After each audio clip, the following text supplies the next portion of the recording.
بسم اللہ الرحمن الرحیم۔ کعبے کا طواف ایک ایسا عمل جو صدیوں سے جاری ہے۔ دنیا بھر کے لوگ بیت اللہ کا طواف کرتے ہیں، مگر یہ سوال دل میں اٹھتا ہے کہ آخر اس طواف کی حقیقت کیا ہے؟ یہ عبادت کب سے شروع ہوئی اور اس کا مقصد کیا ہے؟ یہی سوال ایک دن اہل بیت علیہ السلام سے کیا گیا۔ اہل بیت علیہ السلام وہ ہستیاں جن کے پاس ہر علم کا خزانہ ہے، جو اللہ کی طرف سے ہر سوال کا جواب جانتے ہیں۔ دنیا کے بڑے سے بڑے سوال ان کے در پر لائے جاتے ہیں اور وہ ایسے جوابات دیتے ہیں جو عقل اور روح دونوں کو سیراب کر دیتے ہیں۔ ناظرین، اسی طرح ایک دن ایک بزرگ ہستی حضرت خضر علیہ السلام امام محمد باقر علیہ السلام کی خدمت میں حاضر ہوئے اور انہوں نے امام محمد باقر علیہ السلام سے طواف کے متعلق سوالات کیے، اور امام نے اپنے علم سے وہ جوابات عطا فرمائے جنہوں نے حقیقت کے نئے دروازے کھول دیے۔ تو چلیے ناظرین، بڑھتے ہیں اس مکالمے کی جانب جو امام محمد باقر علیہ السلام اور حضرت خضر علیہ السلام کے درمیان ہوا۔ امام جعفر صادق علیہ السلام نے فرمایا کہ میں اپنے والد ماجد کے ساتھ بیت اللہ کا طواف کر رہا تھا کہ ایک صحت مند عمامہ پوش شخص قریب ہوا اور اس نے میرے والد کو سلام کیا۔ میرے والد نے اس کو جواب دیا۔ اس نے کہا کہ میں آپ سے چند مسائل پوچھنا چاہتا ہوں۔ جب میرے والد نے طواف مکمل کر لیا اور نماز طواف پڑھ چکے تو حجر اسماعیل میں آ کر بیٹھے اور مجھ سے فرمایا، جعفر یہاں بیٹھ جاؤ۔ پھر میرے والد نے اس شخص سے کہا کہ تم پردیسی معلوم ہوتے ہو۔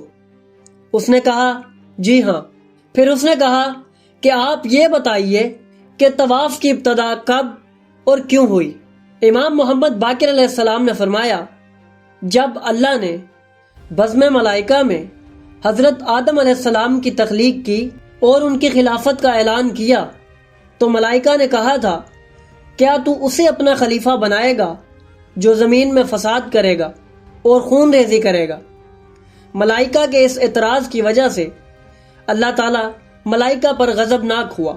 پھر ملائکہ نے خدا کے حضور توبہ کی تو اللہ تعالیٰ نے انہیں حکم دیا کہ وہ بیت المعمور کا طواف کریں، تو ملائکہ نے 7 سال تک طواف کیا اور طواف کے دوران وہ استغفار کرتے رہے۔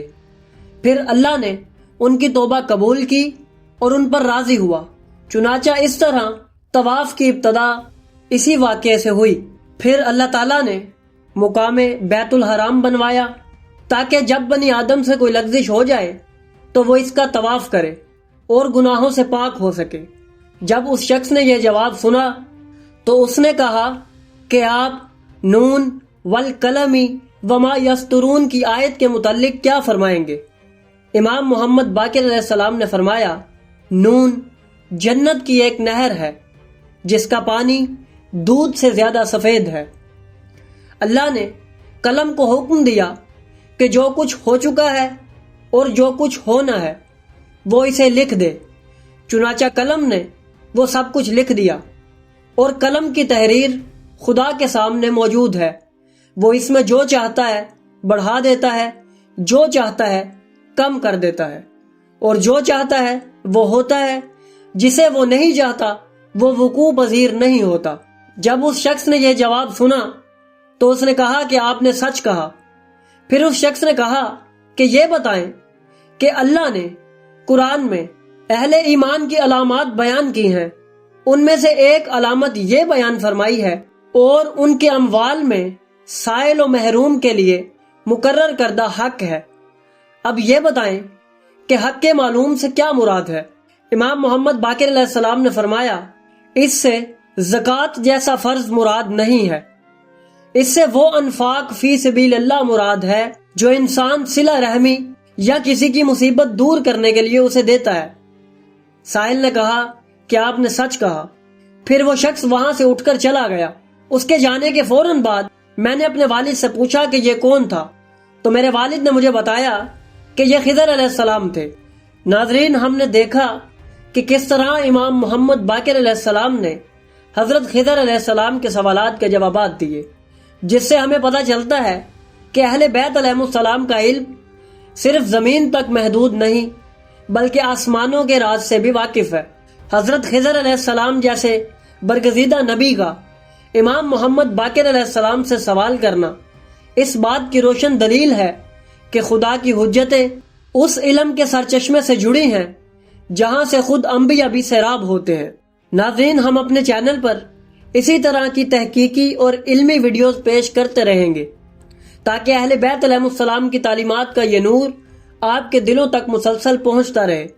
تو اگر آپ کو ہماری یہ کاوش پسند آئی تو ہماری ویڈیو کو لائک کریں، ہمارے چینل کو سبسکرائب کریں اور بیل آئیکن کو بھی دبا دیں تاکہ آپ کو ہماری آنے والی مزید ویڈیوز ملتی رہیں اور آپ علم سے مستفید ہوتے رہیں۔